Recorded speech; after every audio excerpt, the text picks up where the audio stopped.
بسم الله الرحمن الرحيم. Assalamu alaikum ve rahmetullahi ve berekatuh. Kaderli din kardeşlerim, kaderli milletteşlerim.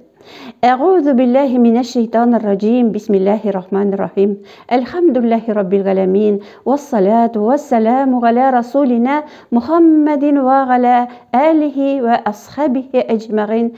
Rabbi şrahli sadri ve yessirli emri ya rabbil alamin. Бүгінгі дәрісімізді Бүйік Аллах Субхана ва Тағала исімі білен бейлеп Бисмиллахи-рахмани-рахим деп ашып жіберебіз. Бүгін біздің ирешек темабыз тәнвин. Тәнвин. Нәрсесің ол тәнвин? Тәнвин ол сөз азағында келе тұрған сәкенлі нун харфі. Әгер де сіз менә шулай итеп әйтсәгез, тәнвин нәрсә дип сораганда, сүз азагында килә торган сәкенле нун хәрефе дип әйтсәк, без инде аның фәнни билгеләмәсен әйткән булабыз. Научный определениесен тәнвиннең биргән булабыз. Хәзер карап китик әле. Менә нун хәрефен без беләбез бит инде. Нун хәрефе ул менә шушындый. Сәкене аның менә шулай. Менә сәкенле нун. Сүз азагында килә торган сәкенле нун хәрефе. Әйттек инде, гарәпләр бер вакытта да эшне авыр як белән эшләмиләр. Һәр вакыт гарәп теле җиңеллеккә омтылган дип тел дидек, әйме.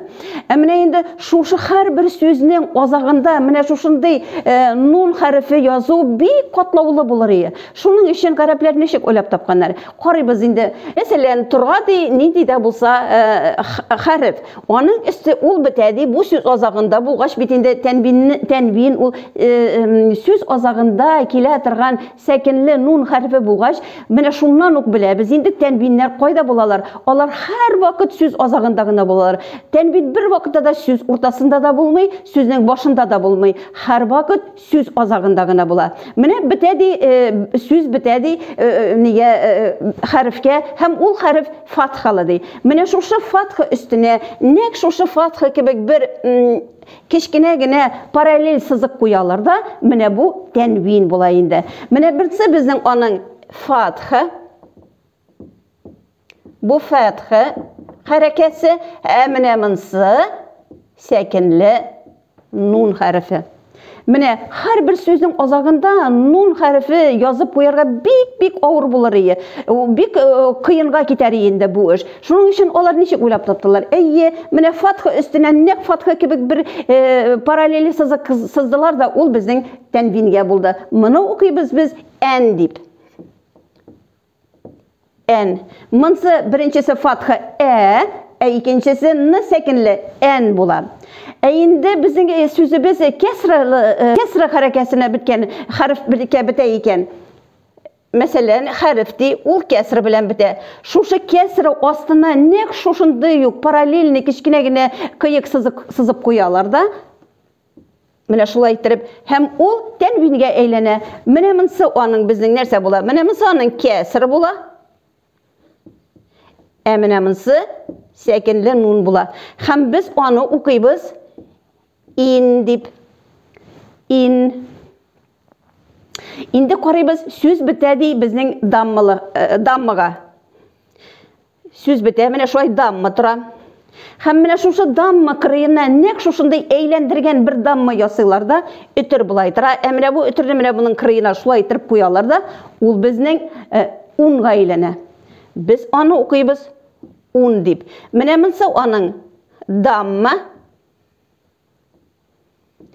Менә бу әйләндергәне монсы инде безнең нун, сәкенле нун хәрефе. Хәзер менә карап китәбез инде нәрсә ул? Менә ән, ин, ун. Ән, ин, ун.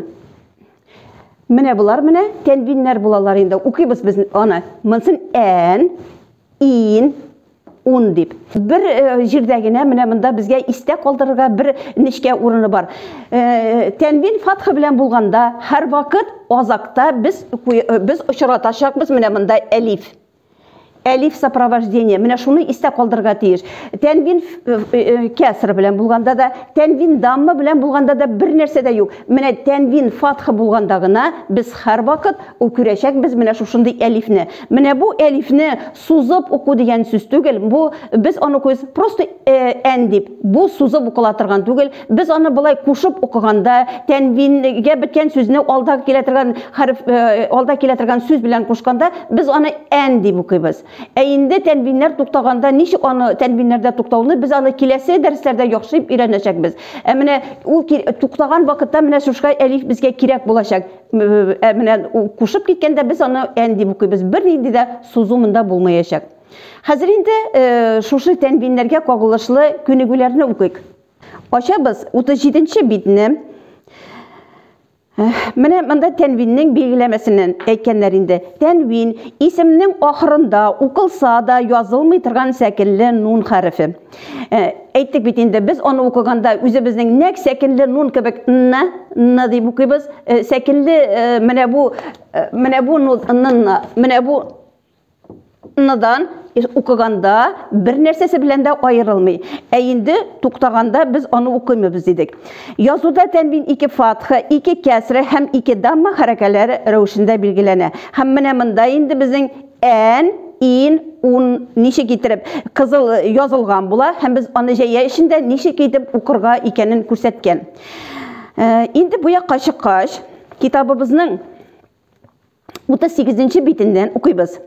Ән, бән, тән, сән, жән, һән, хан, дән, зән, ран, зән, сән, шән, сан, дан, тан, зан, ан, ган, фән, قان كان لان من نان وان هن ين. Менә монда алфавитның bütün хәрефләрендә тәнвин фатха белән укып чыктык.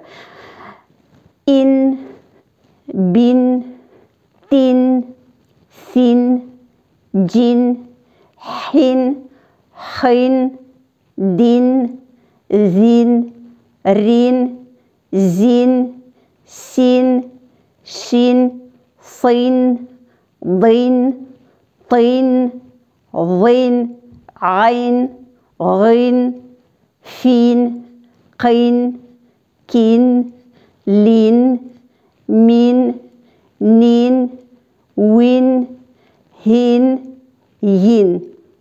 Монда инде bütün алфавиттагы bütün хәрефләрне дә без кәср хәрәкәсе белән укып чыктык. Кәср тәнвин белән укып чыктык. Ун, бун, тун, сун, джун, хун, хун, дун, зун, рун, зун, сун, шун, сун, дун, тун, зун, аун, гун, фун, кун, күн, лун, мун, нун, вун, хун, юн. Менә монда bütün хәрефләрендә без дамма тәнвин белән укып чыктык. Хәзер инде сүзләргә күчәбез. Сәүбән, сәүбән, сәүбин, сәүбин, сәүбун, сәүбун, фәүтән, фәүтән, фәүтин, фәүтин, фәүтун, фәүтун, ләйсән, ләйсән, фәүҗин, фәүҗин, ләүхун, ләүхун, фәрқан, фәрқан, тәудин, тәудин, ғаузун, ғаузун, дәуран, дәуран, фәузин, фәузин, қаусун, قوس عرشا عرشا عرض عرض حوض حوض صوتا صوتا غيظ غيظ شرغ شرغ فرغا فرغا خوف خوف شوق شوق دركا دركا حول حول نوم نوم لونا لونا دلو دلو شره شره مقتا مقتا نغمات نغمات شكورا شكورا. Міне біз бүгін тәнвин темасы өттік. Нәрсені біз істе қалдырға тиішбіз тәнвин темасында. Тәнвиннің белгілемесі сөз азағында келе тұрған сәкінлі нун хәрфі. Тек ол сәкінлі нун хәрфі формасында yazılмай, фатха үстіне тағын бір шундай фатха кебек сызық сызылады. Міне шушы бірінші фатхасы ә деп оқыла, әйінді екінші үстелген екінші фатха кебек сызық, ол н деп оқыла, ән бола. Кәсірі бітке, янына кәсірі астына тағын нәк шундай кәсірі кебек сызық қойалады, ин деп оқыла. Дам үстіне әйлендірген үтір кебек тағын бір шундай үтір қойаларда он бола. Міне ән, ин, он.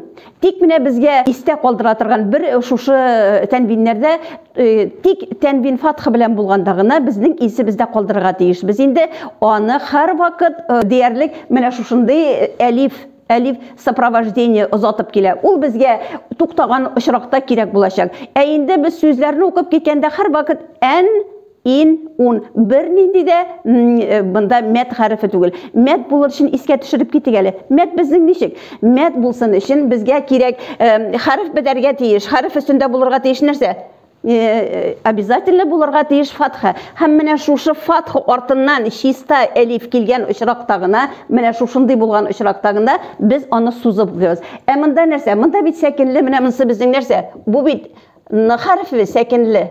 Мұнда фатха түгіл, ны артынан келе. Мұнда бірнейді де мадовый ситуация yok. Мұнда просто ән деп кене оқибыз, һәм менә шушынды язылышыны истә қалдырға тұтышабыз. Әгер де енді сіз шушы материалыны түшініп аңлап қалсаңыз, бүгінгі дәрісіне яқшы етіп үзләштірген боласыз, иншаллаху тағала. Міне бүгінгі дәрісіміз біздің ақырға яңғытынышты. Мен сіздің өзімнің келесі дәріслерімді күтіп қалам. Әссәләму алейкум ва рахматуллахи ва баракатух.